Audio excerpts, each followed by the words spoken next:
La rencontre de ce matin s'inscrit dans le cadre des activités de l'Observatoire du dividende l'Observatoire national du dividende démographique. Et à travers cet atelier, on va présenter 4 rapports sur le dividende démographique, parce qu'il y en avait 10 qui était financé par le FUNIAP, notre partenaire, Fonds des Nations Unies pour la population.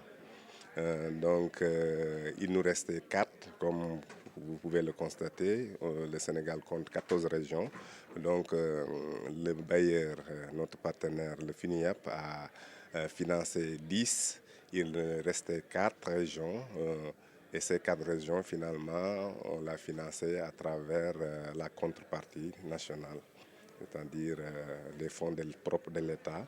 Il s'agit des régions de Dakar, Thiès, Diourbel et Kaolack. Les résumés de ces rapports, c'est vraiment comment faire pour euh, la- la- qui, euh, tirer profit du dividende démographique. Mais on a vu que parmi ces 4 régions, toujours le Sénégal n'a pas encore la possibilité de tirer profit parce qu'au niveau de la nationale, il est à 41,5. Et il faut, pour pouvoir bénéficier du dividende démographique, être au-delà de 50%. Malgré les efforts que l'État est en train de faire au niveau de l'éducation, de la santé et des investissements, le Sénégal n'est pas encore prêt pour tirer profit de son dividende démographique. Pour les régions aussi, c'est vrai que surtout les régions nouvellement créées, on rencontre d'énormes difficultés parce qu'il y a le manque d'infrastructures, le manque au niveau de la santé, l'éducation, on parle toujours d'abris provisoires, etc., malgré les efforts consentis par l'État. Mais c'est vrai que l'État ne les a pas laissés en rade. Il continue à mettre des moyens pour que peut-être d'ici quelques années, parce que disons que la fenêtre d'ouverture n'est pas est ouverte, jusqu'à peut-être 2060, 2050, 2060. Donc il y a des possibilités entre-temps. Et espérons que d'ici peu, avec la continuité de l'aide de l'État, que le Sénégal puisse vraiment tirer profit de son bonus démographique. Oui, il y a des recommandations formulées dans ces rapports. C'est au niveau, par exemple, du capital humain, essayer de booster, parce que au niveau du capital humain, on sait qu'à chaque fois, par exemple, on assiste à des abris provisoires, malgré le fait que l'État continue à injecter des moyens, mais aussi au niveau de la santé. Toujours on donne naissance, on meurt en donnant naissance, etc. Il manque des infrastructures.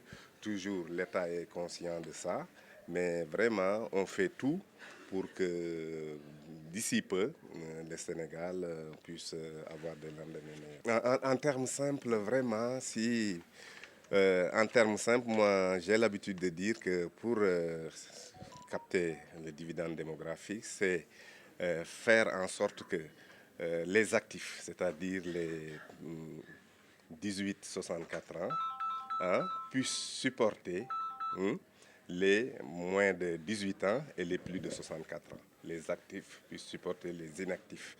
Une fois que ça se réalise, plus des investissements, vraiment, on peut dire que le dividende démographique et le bonus. Euh, la région la mieux placée, je crois que c'était entre Dakar et Kaolack, mais finalement, c'est Kaolack qui a pris le dessus. Il y a les commerciales, les réseaux sociaux, les liens sociaux, etc. Parce qu'il y a au moins 4 axes.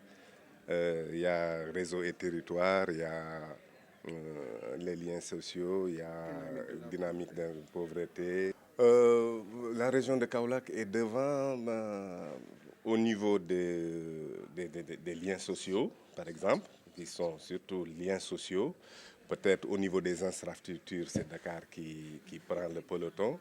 Mais comme on est dans une société sénégalaise, avec la teranga sénégalaise, tout ça, les liens sociaux sont tellement forts que, après calcul, il devance Dakar sur ce point. Il a fini avec ses 14 régions. C'est vrai qu'il y a un an et quelques, on a fait les 10 régions dont le bailleur est présent, le FINUAP. Il restait 10 régions. On cherchait des financements, mais au finish, on a pris les moyens de l'État pour pouvoir vraiment faire ces 4 régions restantes. Oui, oui, oui, c'est la direction du développement du capital humain avec l'aide du partenaire, le Fonds des Nations Unies pour la population et le CREC de Thiès, de l'université. Non, notre rôle dans tout ça, c'est de coordonner. Nous, on est le coordonnateur à travers l'Observatoire national du dividende démographique qui est logé, dont le coordonnateur, c'est notre directeur général, en l'occurrence, M. Mohamedou Bamba Diop.